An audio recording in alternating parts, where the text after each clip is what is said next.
Can you name any rights or laws that men have today that women don't? Yeah. Since you guys are so oppressed. So I wouldn't say it's a law, but the thing that I've talked about on a podcast before was that there is no contraceptives for men like birth control. There is for women.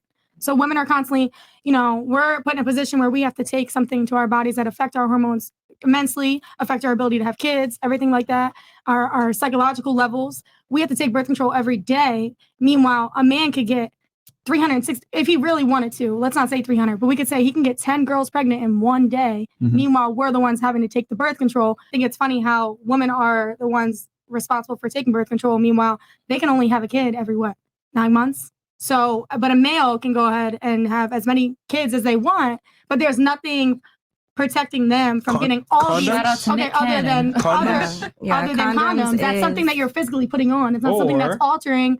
You're putting that medication into your body. Like I would argue it's actually the contrary. That there's 33 forms of contraception for women versus like only a few for men. I would argue that's a benefit for you guys. I don't think so. I think have 33 forms of contraceptive that you can take advantage of versus men only have a few. Yeah. I think that there needs to be something in place where men are required more. Well, but you're not required to take any birth control. Your logic doesn't make sense here because you're saying that we have to take birth control. The reality is you don't. But if you do, you have 33 forms of contraceptive you could take versus we don't have to use condoms and or get our balls snipped. But if we do decide to use contraceptives, we only have a few things that we can do. So I would argue it's actually more beneficial for y'all. In a sense of like us not wanting to get pregnant, but I think at the same time, it's just putting that burden on us. I mean, I'm like huge on birth control and like the bad stuff it could do for women. So sure, but it's a choice though.